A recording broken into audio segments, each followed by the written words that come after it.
Hello, my fine friends. Welcome back to Destination Discourse. I'm your host, Stuart Butler, joined by the very grinning Adam Stoker. How are you, Adam? Well, I'm obviously happy if I'm grinning, right? I'm happy to be Yeah, here. yeah. You remember back in the day, the early days, when you were like super excited at the beginning of every show, and that shtick went away, man. But kind of miss it, you know? I think you're forgetting how that actually came to be. I think it was you gave me a hard time for not being excited enough, and Mm. then the shtick was me getting more and more excited every single time until I kind of hit the ceiling of what I was capable of. Yeah. Well, history has a tendency to repeat, so I guess we're repeating history. We've run out of shticks, so uh, you know. Already, Yeah, after 37 episodes or whatever, 38 episodes. But it's not a good sign. anywho, we've been bad hosts. So we got some friends with us today. So these are new friends of mine. Um, Cambria Jones, welcome to the show. Nicole Newman, welcome to the show. These guys are experts. They work at SearchWide Global. Thank you for being on the show. Thank you for having us. Of Ditto. course. Happy to Yeah, be here. man.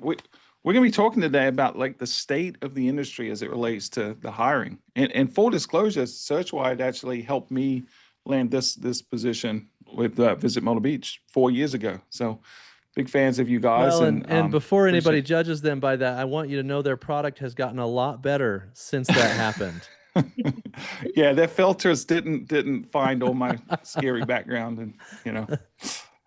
But yeah, we're going to be talking about the industry. It's in the state of the industry. I know there's a lot of conversations that I've had with people on, talking about all kinds of different avenues about, who's coming into the industry from outside, how do people progress through the industry? What's the tenure look like? The fact that those evil vendors are stealing all the real talent from the DMO side. Like, there's a lot of threads we're going to pull today. I'm really, really excited for this conversation. But before we get into all that, it's the time, Adam, that everyone's waiting for. For a whole week, they haven't heard this jingle. We probably need to put it out on Spotify. But it's time for Stu's News.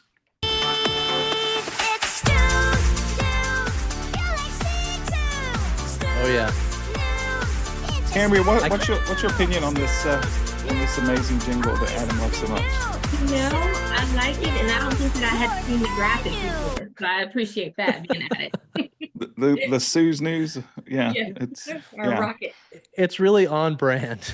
Yeah. yeah, very AI generated. I know. Nicole, any Super words of catchy. It's going to be in my brain the rest of the day. So thanks, you guys. I yeah? appreciate that. You're very I welcome. mean, the Very score's like welcome. 120 to 2 at this point, Stuart, on whether people like the I, jingle or I am not. in the minority, but remember, you didn't get 100 people to like your comment on LinkedIn back in the day, so I still feel like I was vindicated. Um, so, Adam, do you want to talk about this Stu's News? This is an article from Tourism IQ that about our good friend Bill Geist. Yeah, you and I both talked about on the show, and we had Bill on the show before about how much we admire the work that he's done in our space. I think Bill is one of the pioneers of thought leadership in the destination marketing space, and he came out this last week and announced a pivot in his business, and he's sunsetting a business that he's ran for a long time that was more on the strategic consulting side for tourism destinations. It was called DMO Pros. And Bill's transitioning that business to, instead of focusing on uh, uh, strategy specifically for destinations, he sees such a need. And by the way, I agree with this pivot 100% for him. He sees such a need in board governance consulting, helping destinations make sure that they're building the right coalition so that as their funding comes under attack, or as all the different advocacy issues that could possibly come up here, destinations are prepared because they've selected the right board and their board is trained and ready to go. And just seeing Bill make that pivot, I felt like it was appropriate to do a little write-up of the impact that Bill's had on not only my kind of trajectory, but my career in the destination marketing space, because he really did pioneer the idea of thought leadership. So I can't wait to see where he goes, not only from a consulting perspective, but also the content that he's going to create as a result of this pivot. And I just couldn't be more happy for Bill. Yeah, I couldn't agree more. I think I've said on the show before when we had Bill on the show that there were two podcasts I found when I first came into this industry to help me get up to speed. And it was yours, Adam, the Destination Marketing Podcast, and it was Bill's DMO Pros. And we couldn't be doing this show if people like Bill hadn't blazed the trail. We're standing on the shoulders of giants here. And so I can't thank him enough. But I think the pivot that he's making is such an important one because it's not even a canary in a coal mine. It's really indicative of the biggest challenges, the existential challenges that we are going to be facing over the upcoming 5 to 10 years as an industry. With all the transitions that are happening, with all of the budget cuts and threats of pulling funding from Brand USA to Florida and everywhere in between. This governance piece in who you're aligned with, who you're coalesced with, there's not a more critical piece of the puzzle that we've got to make sure we're on top of and solving. So, no, I really hats off to Bill for having the courage at this stage in his career to make this pivot is obviously a big step. But I fully support the decision, and I think he's going to do nothing but continue to help the industry as he has for many, many years. Yeah. What about Cambria and Nicole? Is there anything, had you seen that announcement? Is this new to you? And what are your thoughts on where he's going? Yeah, definitely familiar with Bill. Definitely a friend of the industry, friend of SearchWide Global. Actually, for the past 3 years, we've been part of a consortium with him through DMO Pros, where we did a board leadership symposium. And just getting to hear that firsthand, and each year our attendance grew and the people interested in that because it does make such a difference in destinations. I think many of us who come from the destination space kind of consider Bill a legend. I have his book on the shelf. I have your book too, Adam, though. But just learning from him and just seeing that pivot, I think it's the right time for that transition and something that's much needed in the destination space. That's awesome. Absolutely. And Cambria, you just told us that you really have a spectrum of quality of books on your The shelf. best and the from worst. the best to the worst. Awesome. Yeah, I was going to just jump in. I think this board leadership governance and the local advocacy is so super important in today's economic climate. And Stuart, you mentioned Florida and Brand USA. There are others, on the coattails that are coming up that are looking at similar caps in DMO funding. And while we thought in many places the assessments were, untouchable, learned that is in fact not the case. And so having folks around the table from a variety of industries who can not only champion the organization, but who are willing to champion the organization and speak outside of the boardroom is going to be more and more important, whether it's chamber economic development, city leadership, hotel partners, attractions, et cetera, that local communication and advocacy so that your community knows the good the DMO is doing can no longer get lost in the shuffle. Yeah. Well said. That's great. Well, congrats to Bill. We'd love to have him back on the show at some point and talk about this new initiative. I think that would be good and really share some of the best practices. It was funny when we had him on the show before, we said, you can come on and talk about anything you want to talk about. Like, what's your biggest pet peeve in the industry? And I for sure thought it was going to be something around board governance. And he came in and wanted to talk about calendars of events and how bad they were. It was an amazing episode. But it's like, that just shows how multidimensional he is and how he's thinking about things from so many perspectives. So tip of the hat to our good friend, Bill Geist. Let's shift gears a little bit. Let's talk about how do we bring in the next Bill Geists to the industry? How do we attract the right talent? How do we retain the right talent? How do we make sure that we're all progressing, not just individually, but as organizations and as a collective industry? What's the state? I'm gonna throw it to you first, Cambria, from your position. What are you seeing from a macro level in terms of the hiring process, the quality of candidates, the struggles people are having? I'm going to sort of give you the floor to give us your little thesis for a second, and then we'll do the same with Nicole. Yeah, when I think about, incoming talent, I just can't help but think about kind of this group of emerging leaders that we have. That's kind of the community that we've really been engaged with, especially in the destination space. And just knowing that there's kind of an evolution happening right now, of course, with technology and just having a learning mindset. I think a lot of times we kind of get stuck in the tradition of thinking the people who have the longest resume makes them the most qualified, but that's absolutely not the case, especially as we continue to be introduced to new technology, AI, and just a different way of thinking about things. People can't rely solely on their experience. They have to demonstrate a learning mindset. So that's something I'm really leaning into, and also just engaging our emerging leaders and asking them, what is it going to take to keep you here for the next 5 years? I think a lot of times we make an assumption and there's kind of this gap between, the old school and the new school, and how do we connect those dots, and having those conversations, I think, is going to be pivotal in nurturing our next generation of talent. Yeah. Nicole, you see it the same way?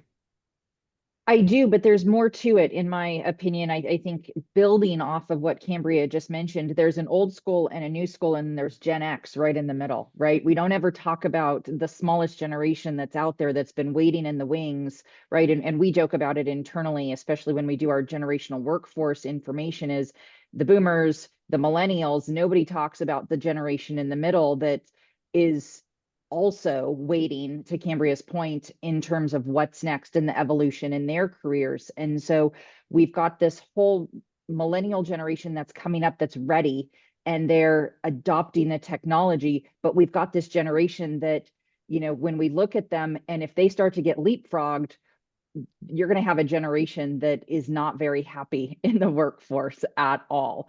And so those are the leaders that are sitting in the wings, right, who have been patiently waiting. And Cambria is right. It's not the longest resume. It's culture fit. It's experience. It's willingness to learn. It's willingness to pivot in your role. And that's what we're seeing in terms of what employers are looking for. Fit far surpasses today what your resume looks like. Mm-hmm. I Yeah, think what's one of the things that's interesting about this industry is how versatile a lot of the folks that have been in the industry have been. Like, we have folks on our team that have been here for 30 years and have literally worn just about every hat within the organization throughout that time. And I don't see that reflected in other industries quite so much, but it sort of says something about the agility and the willingness to be scrappy and roll up people's sleeves in this industry, because it tends to attract people that genuinely care about other people and want to serve their community or serve visitors or whoever it is. So I think it's something I hadn't seen in other industries. Just an observation. Sorry, Adam, I cut you off. No, you're totally fine. I just wanted to add to what Nicole said here, because and I agree with you, Stuart, about the quality of people that we have in our space, and the willingness to wear a variety of hats and things like that. I think that's absolutely correct. However, I think we're entering a time in the destination space that is going to lend itself to a few challenges, especially on the employment side of things. Number one, Nicole touched on the fact that you've got a generation that is quick to adopt technology, and then you've got the generation that's in the decision-making position, for in large part in our space, they kind of came before a lot of the technology, at least in general. I know there's exceptions to this, but what you may end up with, like worst case scenario here would be you have a generation playing defense in the senior levels for fear of relevance issues, not allowing the millennials or even younger members of their team to progress for fear of encroaching on their relevance. And that's something that I would be really nervous about for the industry as a whole if that was to actually take place. Another thing that you and I, Stuart, have talked about a lot on the show is AI, in my opinion, was the great equalizer, right? In 2021, what everyone is capable of, it changed, and everybody started, whether you were a graduate of high school or whether you had a PhD, you had the ability to accomplish the same thing all of a sudden through AI.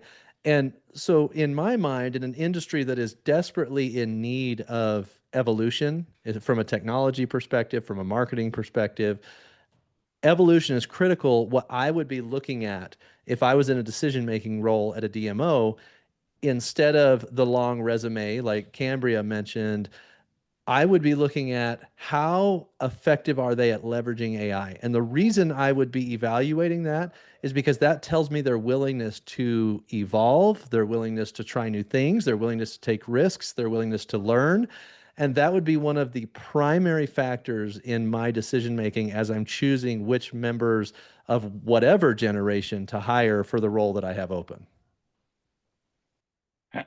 What do you feel about that, Nicole?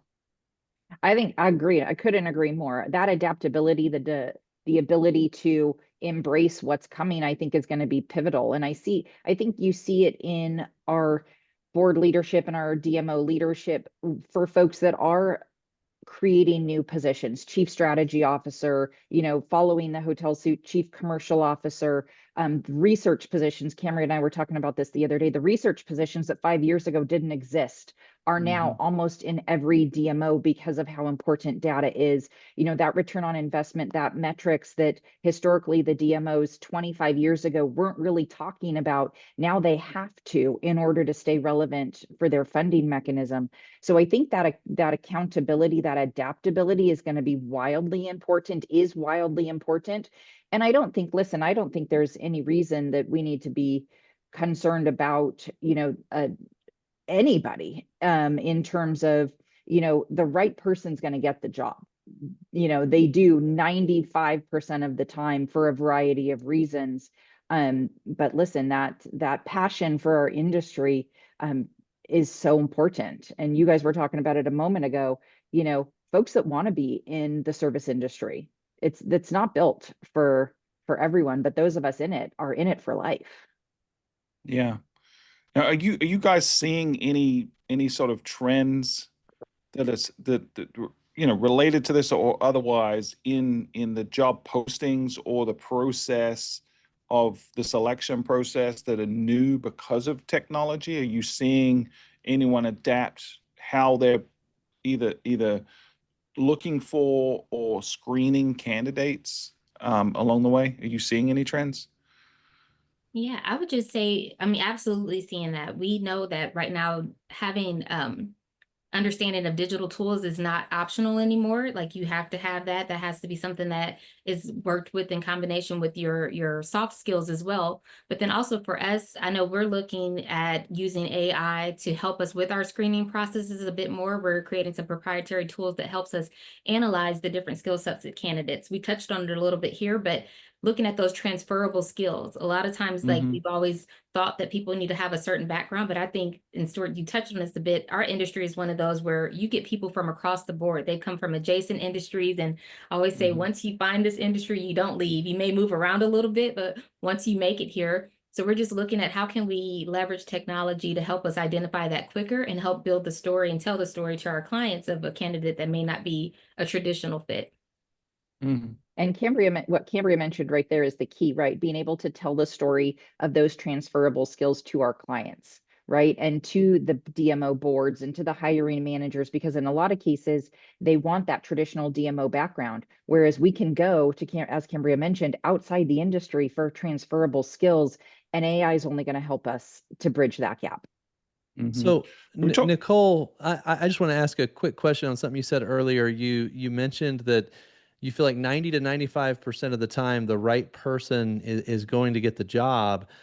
I have maybe less confidence in that statement that you just made. And in fact, I think especially when you've got incentives issues where, for example, if I'm running a destination that has a board that has maybe less support and I need to protect myself, I may choose the person the board is most likely to like as opposed to the person that's the best fit for the role. And so my question that I would ask you is how can you, I guess, validate that statement that 90 to 95% of the time the right person gets the role? Because I want to make sure that I have confidence in that if we're going to move forward with that assumption.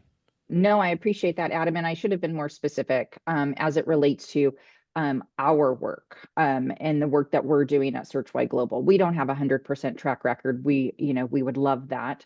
But we're very confident in our process in terms of the vetting process that we do through the board process, specifically with DMOs and CEOs, of making sure that at each step of the process, we've got questions and answers and responses and checks and balances in place to assume and to assure that we move the right people through the process. And so that we're checking for not only skill sets, expertise, background, diversity, but we're also checking for culture and fit and desirability to want to be in the area. A lot of what we're seeing right now has to do with relocation and maybe not being able to, or not being able to afford, or maybe, you know, taxes and interest rates and all of those things, you know, having someone who wants to be in your community, who can live your brand, and who wants to stay in your community to build relationships and build roots is important. And a lot of that we weed out through the interview process. So I appreciate that. I think it sounds like you guys have a great process. How can DMOs, regardless of whether or not they work with SearchWide, how can they make sure that their process is as effective as possible to get the right person in the role? Yeah, I think it's multi-step, and I think it's making sure, honestly, that, you know, you're including different voices in the process, not necessarily too many. There's a sweet spot, if you will, between too little and too many. And who's included in that process, and that diversity of thought is important in that interview process. But also making sure that, you know, you're deliberate and you're keeping that playing field really level when you're interviewing candidates. If you want X and you've always wanted X, and you feel that X is important, but yet you find somebody who has Y, if you deviate from that platform, why are you deviating from that platform? And do you find success in that deviation, or do you not? Not to say that everything should be a legacy interview process. I don't agree with that at all. I think you have to adapt your interview process based on the role that you're filling. And so I might be talking, Adam, honestly, I think there's different specifics for different roles, but I think the hiring process at the end of the day has to be deliberate and intentional and purposeful. So what are some common mistakes you see organizations make during the hiring process? Not hiring for fit is a big one. You know, not doing an in-person interview in a digital world, we're all on Zoom today, is going through the interview process and never meeting folks in person. Not taking the time to get to know your candidates on a personal level if you can, and just looking at what you see on paper, doing the background check, doing the references, doing the work behind the scenes to get a full scope, whether it's a DISC assessment or the Berkman or Talent Plus or Myers-Briggs, doing those personality assessments. People are multidimensional. It's more than just a resume. And so you've got to solve for, and you've got to ask each of those different dimensions in order to get the full scope of the picture. And I think, you know, one of the easiest questions to ask, and in my opinion, one of the most telling, is why do you want this job? Why are you even here? Why are you interested? And, you know, you get a lot of information out of that question. Yeah, I like those sort of ambiguous, open-ended questions that they force people to sort of prioritize their hierarchy of decision making, or tip their hand a little bit to how their psychology and how they're thinking about stuff. I'm a big fan of that. I'm also a big fan of the sort of multi-step interview process, multiple in person with different people, different situations and settings. You know, I often say that first interview, this is the best, most polished that person's ever going to be in front of me. But then by second or third interview, if I've got some more people, it's a more casual setting. Maybe we're at lunch. People begin to let their guard down, and you start to see the real person that you're actually going to hire. And that sometimes is telling, right? Because you want to make sure not only are they capable, but to your point, that they're a good fit with the organization culturally as well. That's neat. What are there any tips you guys give when people are starting this process of hiring? And you know, we've talked a lot about the sort of exec level, but even the mid and lower levels of folks, what are some sort of just best practices that you guys recommend as people are going through that, other than some of the things you already talked about, like the multi-steps? But are there other things, even in terms of writing the job description and posting the thing? Like, what are some just simple to-dos that people should always follow? Yeah, I can say from the marketing perspective, absolutely, you want to think about your employer brand just as much as your organization brand.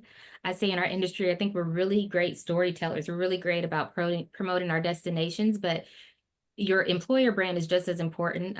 As Nicole mentioned, more often than not, our job opportunities require relocation. So we have to tell the full story of what the quality of life is going to be, not only for the candidate, but also for their families. And how do you portray that when you're doing your job description? One of the beauties of the things that we do, we actually create position overviews that are more of a marketing piece. Maybe compared to what we're familiar with, the visitor guide, but it has to tell the complete story because it's so much more than a job. We really want to showcase the destination. We want to make sure it's going to be a great fit, make sure that you're excited about it, and also make sure that you and your family will feel comfortable there. So I think that's very important. And just going back a little bit to the previous question, when you're thinking about the candidate, this came up in a conference recently, you have to think about, is this somebody who you want to travel with? Because we're not like the typical office job. Like, could you be stuck for hours in an airport with this person? And ask them the question, what's your superpower? Just in the way to get to know them on a more personal level and share that culture across your marketing materials when you're starting to promote the position. Cambria, I want to ask you a question about one of the things you said. You said make the job posting more like a marketing piece than just a job description, right? Yes. That is gold. And so I want to make sure that our listeners understand, okay, how do I do that? How do I actually structure a job posting in such a way that it's a marketing piece and not just a boring list of responsibilities and qualifications? Absolutely. So one, use our best assets. I mean, we know how to showcase our destinations. That's one of my favorite parts of my job. It takes me back to my destination days of, I want to showcase the opportunity in the best light possible. So use your images, use those hero images that we use on our websites and on our social media to start the position overview. And then before we even get into the job description and the responsibilities, we talk about the destination. So what is it like to live and work there?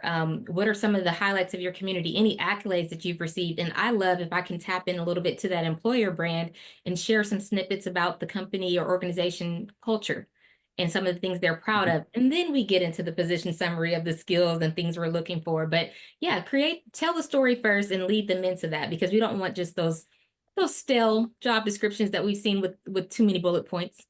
So sell them Yeah, you on need to the stand out. That's place. great. Yeah, Yeah. sell them on the place in the description. Exactly. So one of the things I used to, before I was in the DMO space, I ran a digital agency, and we were kind of a quirky, off-the-wall brand. And so we had the freedom. I don't think a DMO could get away with this, but we could be a little bit more out there in our process.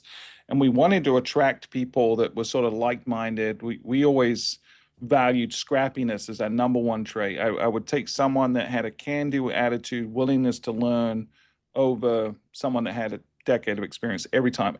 Attitude over aptitude, or attitude and aptitude over experience every day.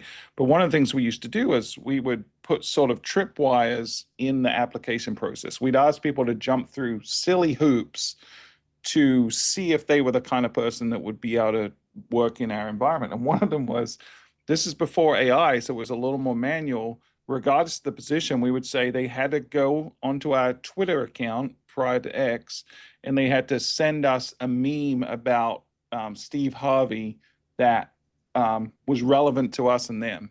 So they would have to really think about it, and they'd have to create a meme. We were obsessed with Steve Harvey. I don't even remember why. Our whole office loved Steve Harvey and tweeted at Steve Harvey, and it was like a running joke in our office. So we would have people go and create a meme about Steve Harvey and send it to us.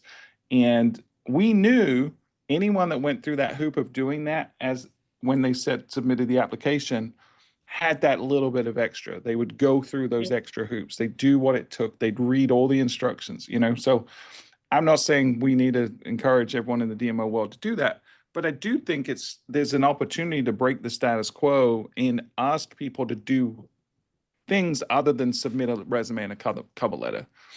Show their creativity. If there's a role that requires analysis and insights, asking people to analyze something in the process is, I found to be very beneficial to us. We get to try to test them a little bit, not just on paper, but in real application of the kind of things they might be doing. So those are some of the things we used to do.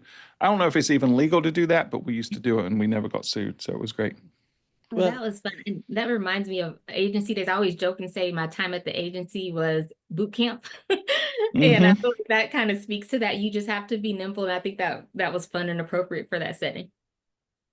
Yeah, I love the example you shared, Stuart, because if you look at Tourism IQ, at any given time right now, there are hundreds of jobs. And I know there's more jobs than we're able to capture that are out there, Mhm. which means that if you have a candidate that you're super excited about, that candidate is likely interviewing with other destinations that probably have just as much to offer as you do.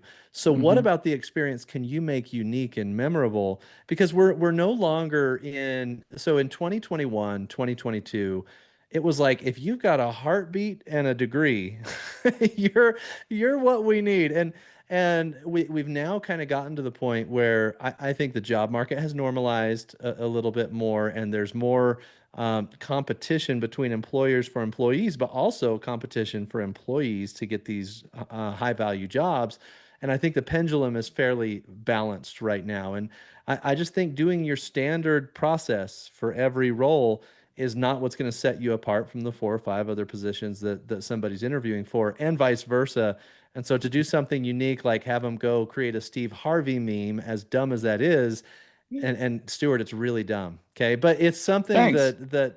it's definitely memorable. And I think that those little unique touches demonstrate also that you're a fun and unique team to work with, and who Mhm. you're going to work with really matters. Yeah. And for the record, our HR team did not like that we did it, but it was, you know. So I I don't think know the that you need to let HR be in full control of the application process, I guess is what I'm saying.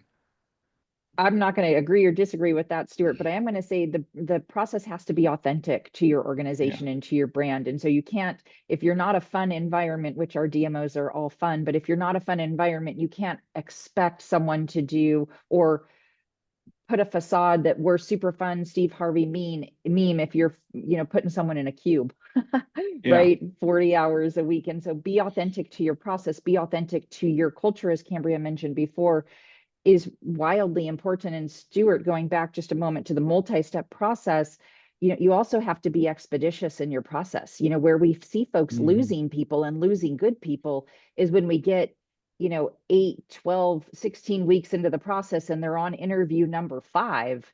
I mean, if Yeah. you can't make a decision after interview number X, I mean, folks just aren't going to stick around for that Yeah. anymore. Especially because they have a choice. Now, what do you think are the top 3 to 5 attributes the employees are looking for when they're looking to make a job switch or enter this industry? Obviously people will talk about compensation, but beyond compensation, what is it that employees today are looking for in an organization? Yeah, I can touch a little bit. Again, this is going to be kind of from that emerging leaders kind of bucket of people, and that's such a term that it's so broad. But just when they're looking for that next step in their career, I'd say for sure work-life harmony, I feel like is what we're leaning towards more than like the traditional work-life balance. Work shouldn't carry equal weight to everything else in your life, and they want to know that that's going to really be true. It's so easy when you're out searching for a job for people to say that, but then like Nicole said, you might get there and that's not the reality. So I think that's one of the top priorities. Also looking for clear pathways to growth. They, not to say that they want to get in and get a promotion within that first year, but they at least want to know, what does growth look like at this organization? Because we are in that, multi-generational workforce where, are you waiting for someone to age out of a position, or are there other pathways for you to continue to grow in the industry? Those are probably 2 of the top ones that I hear, and you're absolutely right. While compensation and salary and all of that is important, that's usually not in their top reasons. Mhm. Cambria, you said work-life harmony as opposed to work-life balance. Would you consider that to be the next evolution of work-life balance, almost on the other side? Because you said that work is going to be, I believe you said it's not going to be equally important to the rest of their life, which is true. But I also watched a video from an employer this week talking about his hiring process. And he said, if anybody even asks me about work-life balance in the interview, I do not hire them. Right. And I think that's the Oh, polar wow. opposite. I'm not saying I agree with that. I want to be abundantly clear here. But I think that's the polar opposite mentality, because what we have is competing incentives, right? Where the employer needs as much commitment and value from the employee as possible in order to push the organization forward. The employee needs as little work and as much time with family as possible in order to be able to handle their priorities. And so how do you find alignment there so that you don't show up on the first day and what the employer is expecting is completely different from the work-life harmony that the employee was expecting. Yeah, I think you have those candid conversations, and that happens in the interview process where you kind of uncover that. As much as, the employer is looking to see what the employee's going to do, we have to, as a candidate, you have to interview them as well to see how it's going to fit in your lifestyle. And I think that's where we're kind of seeing a bit of that generational shift. I know, and I hear the stories, it was like a badge of honor of who put in the most hours at work. And, some of our senior executives would move their entire families for a job just because they go where the job is. But that's shifting a bit. We have to find positions that complement the rest of our lifestyle. And I think you can uncover that again in that interview process, and again by sharing a bit more about the company culture. And I think even when we go in, and Nicole definitely could share more about this, in our interview process, we actually encourage our candidates to go into the destination with their spouse or their partner so that they can get a feel for that, and then have those real conversations, like Stuart mentioned, over a meal where it's a bit more relaxed and you get the real story of like, what does the week look like? How do you balance family, and how is it actually living in this community? So you have to do your due diligence as a candidate as well when it comes to that. Yeah, I would add on to that. Absolutely. And, finding that culture fit, again, we've said it a bunch of times already today, is so wildly important. I don't think candidates should ever be afraid to ask questions and through the interview process. Like Cambria mentioned, what does a day in the week look like? How much travel? What about nights and weekends? What's the daily schedule? What does attire look like? Because some folks are still professional. Other folks, allow jeans and leggings depending on your day. Work for your day is a new trend that we're hearing out in some of our organizations. And I think that, again, just understanding those expectations up front and not being afraid to have those conversations up front.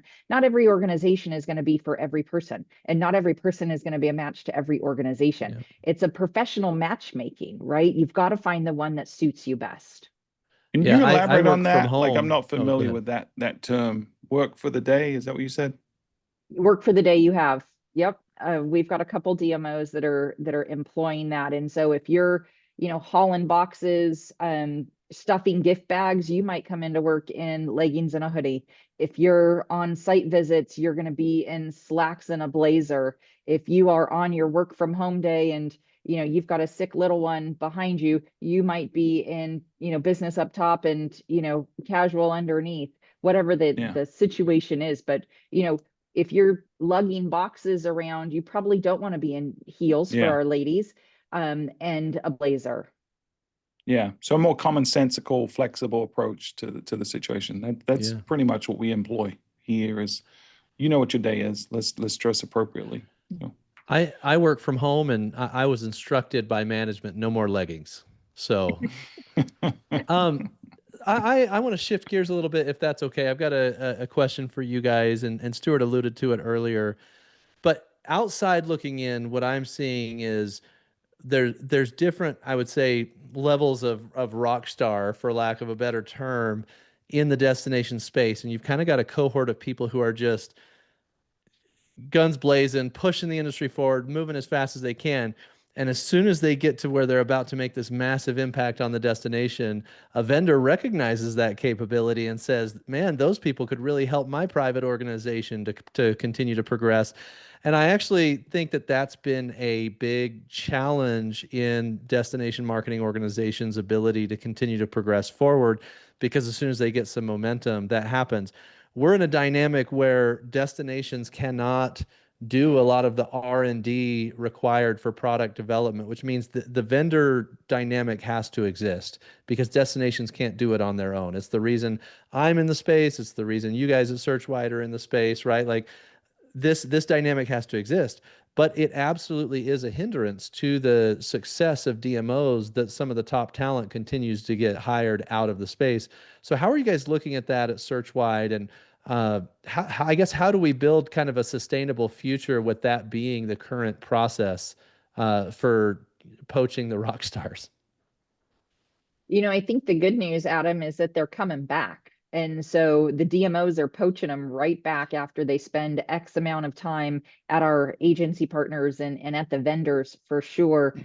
Because listen, Cambria mentioned it, there's if there's no upward momentum, if there's no ability to grow, if there's no ability to do more, better, different in your current role, and you're waiting for someone to age out, then you're stuck. And what are you going to do? And if you can't relocate, don't want to relocate, are firmly planted in your location, a vendor option might be your only option if there's no growth for you. And so I think as DMOs, we have to do a really great job of making sure that there's career progression opportunities for our internal teams. And so maybe it's not a bump from a manager to a director or a director to a VP. Maybe it's, greater alignment or more responsibilities outside of their job title. Maybe it's professional development. Maybe it's credentialing. I mean, there's 1,000 different things you can do.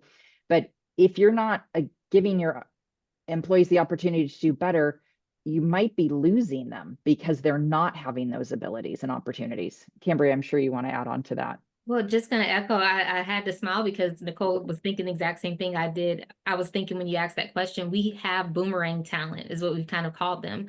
And we have those candid conversations about those who have gone to the other side, and we find out they miss the DMO side. They miss working for a destination. So they're actually looking for that opportunity to get back in the industry on that side of the house. And when it's our industry partners, I don't fully count them as like we've lost them because they are still working so closely with destinations so that we benefit in that way. And then if they do end up going back, the destination benefits from what they've learned while they kind of grew their career in a little bit that way. But we asked that question on our 30 under 30 attraction and retention survey is, would you consider returning to a DMO? And it's always a majority yes.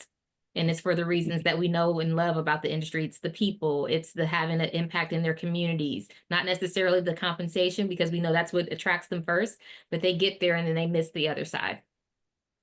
Yeah, grass is always going to be greener, right? People are always going to think about what they miss out, and the economics of it. You touched on it. The vendor side often can offer a more aggressive compensation package a lot of times, especially if it's the right talent. But I hope you're right. I haven't seen the boomerang as much as you guys probably have, but there's a lot of folks that I would consider trailblazers that have gone to the dark side, to that evil vendor side, like Adam. But yeah, there's still a lot of talent. I will say though, when I joined the industry 4 years ago, I was labeled a bit of a troublemaker, which I sort of wore as a badge of honor because I was asking questions that probably people were asking behind closed doors, but I was willing to ask it publicly.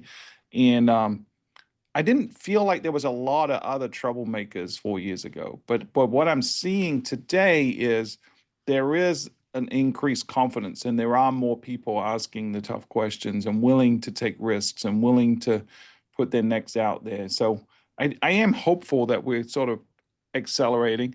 Maybe COVID was part of that. Maybe, COVID sort of saw a little bit of a clear out of some folks that weren't really in the industry for the long haul. They got a little skittish or nervous because of the stuff that was going on with COVID and went to other sectors. But I do feel like there's a new blood of folks of all ages and capabilities and different roles that are saying, hey, we can do better tomorrow than we did today. We're not going to settle with the status quo. So that does give me some confidence that we're heading in the right direction as an industry.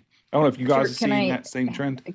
Yeah. Can I add a little bit to that if you don't mind? What I love about those trailblazers, as you coined them, moving into the vendor side, is that these folks are now affecting more destinations than just the singular destination that they were in before. And so I think that's why it gives that confidence that you're seeing and the ability to ask those questions, is because those folks are now affecting 10s, 20s, 30s, 50 DMOs across the country versus the one destination they were representing before. And I appreciate that because I think that's broadening the scope.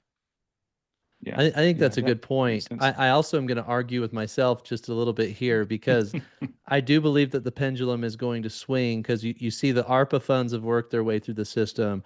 A lot of the wild private venture funding that a lot of these SaaS companies got during COVID or the beginning of COVID, a lot of those have worked their way through, and now all these organizations are being held accountable to being profitable, which is a different target than growth at all costs.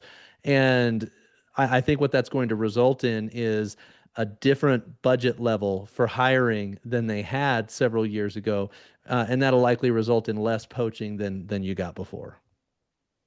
Yeah, Yeah, for sure. I do want to shift a little bit. It's related to this, but we're hearing a lot of rhetoric at a national level about potential job loss as a result of AI, right? I think I listen to a lot of podcasts about AI and about the economy in general, and it seems like there's not consensus. Like there's arguments that, hey, we're going to see a loss of senior level management. There's arguments that we're going to see a loss of entry level employees. There's folks that even say it's middle management that will go first. But I think consensus is we are going to see some consolidation and efficiencies as a result of AI being implemented, especially when we get closer to agentic AI being more useful and maybe more human-like AI solutions out there. So what are you guys seeing, and how is SearchWide preparing itself and the industry for what we're not quite sure is going to happen or how it's going to play out, but we do sort of feel like there's probably going to be some shifts in dynamics based on the disruption of AI. What's SearchWide doing, and what's your advice for DMOs? I mean, I'd say again, marketing perspective here, that we're definitely keeping an eye on it. I always like to share the saying that AI is not going to take your job, but potentially someone who knows how to use it might. And that just speaks to us making sure that our candidates and clients are thinking future focused and making sure that they're adaptable to those changes. But it's going to become part of our skill set. And if you use it in the right way, it's kind of like with any new thing that comes out, you have to kind of learn as it continues to grow. It's never going to be any less smart than it is today. And if you put that into your toolbox, I think you'll continue to grow. And I enjoyed the episode that y'all just had with Emily in Corpus Christi, where she talks about like, we need to start thinking more of like a chief value officer. It's always going to be, how can we show our value, and how can we incorporate technology into that skill set to continue to grow. And that's just my perspective from marketing, because they love to say marketing. They said our jobs are going to be the first to go to. Who needs a copywriter when AI can write it for me? Exactly. Nicole, your thoughts? Nothing I would add. I think Cambria was eloquent in what she mentioned. She did mention from a SearchWide global perspective in terms of what our firm is doing. We're really working with some proprietary AI platforms and softwares to do better. So how do we incorporate it into our process? And so I think you just have to keep learning, keep understanding, how to use it, how it can work for you versus against you. And again, getting the team on board and adapting to this new normal. I know we all hate that term, but this new normal, AI is here, and we need to embrace it and continue to learn and adapt. I got a sort of random off the wall question for you guys. It's sort of more of a fun question. Is there a specific interview question that you feel like over the years of your experience that you particularly like, or maybe it's Silver a bullet. couple? Yeah, like is there like a magic interview question that is your favorite? I have one. My favorite question that I love to ask and that I love to listen to responses to is, tell me about a time that you failed and what did you learn from it? And the folks that take that failure as a fail forward in their response win every single time. I mean, it's just gold, versus the folks that take a failure that wasn't a failure, it's a success that they recoin as a failure. Like that never hits well.